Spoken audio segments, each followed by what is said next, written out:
এক ছিল ছোট্ট গ্রাম। সেই গ্রামে রমেন নামে একজন চাষি বসবাস করত। কি গো গিন্নি, কেমন আছো? হ্যাঁ, ভালো আছি তো, কিন্তু বাজার হাট কি হবে? ঘরে তো চাল ডাল কিছুই নেই। আচ্ছা, আমি বাজার করে আনছি, তার আগে মাঠে গিয়ে একটু দেখে আসি। এই বলে রমেন মাঠের দিকে আস্তে আস্তে রওনা দিল। যাই বাবা যাই, মাঠের কি অবস্থা, অনেক দিন দেখা হয়নি। যাই, কাজগুলো তো করতে হবে, তবু দুটো টাকা যদি আসে। এই বলে রমেন মাঠে গেল। বাবা, মাঠের কি অবস্থা, অনেক কাজ করতে হবে দেখছি।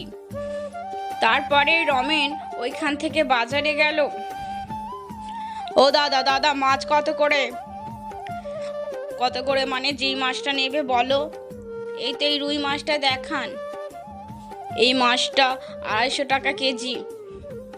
আচ্ছা, আমাকে 2 কেজি দিন। এই বলে রমেন মাছ ও কিছু বাজার কিনল। বাজার কিনে আস্তে আস্তে ঘরের দিকে রওনা দিল।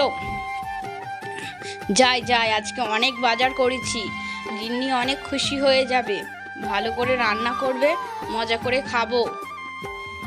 এলাও গিন্নি, তোমার অনেক বাজার করে এনেছি, তুমি রান্না করো কষিয়ে, আমি মাঠের দিকে যাচ্ছি, এসে খাবো। আচ্ছা। এই বলে রমেন মাঠের দিকে যেতে লাগলো। ও ভাবতে লাগলো, আজকে অনেক দিন পর অনেক বাজার করেছি, আজকে ভালোভাবে খেতে হবে। যাই, মাঠের দিকেও একবার যাই, অনেক কাজ বাকি আছে। রমেন মাঠে কাজ করতে লাগলো। কাজ করতে করতে অনেকটাই সময় লাগছে। রমেন ভাবতে লাগলো, বিকাল তো হয়ে এলো, কতক্ষণ লাগবে কি জানি। তারপর আস্তে আস্তে সন্ধ্যা হতে লাগলো। রমেন বলে, যাই, ঘরের দিকে যাই। এই বলে রমেন ঘরের দিকে আস্তে আস্তে যেতে লাগলো। পাশে একটা পুকুর ও তার পাশে একটা গাছের ওপর একটা পেতনি ছিল। কোথাও যেন মাছের গন্ধ পেয়েছি, যাই বেটা, ওই বেটার কাছ দিয়ে যাই। এরপরে পেতনিটা রমেনের পিছু ধরলো ও রমেন ভাবতে লাগলো যে কেউ যেন আমার পিছু আছে। রমেন এই ভেবে দৌড়াতে লাগলো। এই দাঁড়া দাঁড়া দাঁড়া, তোর গায়ে আমি মাছের গন্ধ পাচ্ছি, আমি মাছ খাবো, দাঁড়া।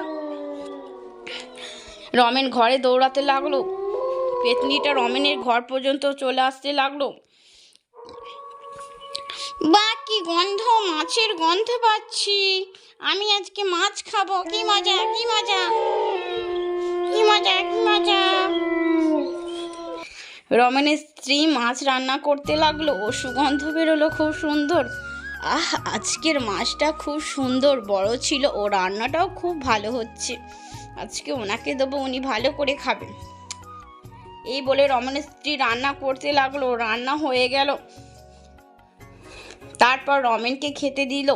এই তুমিও বসে খাও, এই বলে সেও খেতে লাগলো। দুজনে খেতে খেতে গল্প করতে লাগলো। বা, মাছটা তো আজকে ভীষণ মজা করে রান্না করেছো। হ্যাঁ, ভালোই হয়েছে। খেতে খেতে গল্প করছি, অমনি সময় পেতনিটা হাজির হলো, কিন্তু তারা কেউ দেখতে পেল না। পেতনি জাদুর বলে অদৃশ্য হয়ে গেল, কেউ তাকে দেখতে পাচ্ছিল না। কিছু পেতনি রান্নাঘরে গিয়ে সব কিছু খেতে লাগলো। মাছ, বা কি মজা হয়েছে, কি সুন্দর রান্না, আমি তো সব খেয়ে নেবো, বাদ বাকি যা ওরা মাছ রেখেছে আমি খেয়ে নেবো। দাঁড়া বেটা, আমার সাথে ধোঁকা করা, দাঁড়া, আমাকে দৌড় করানো, আমি তোদের সব মাছ খেয়ে নেবো। এই বলে পেতনি সব মাছ খেয়ে নিল।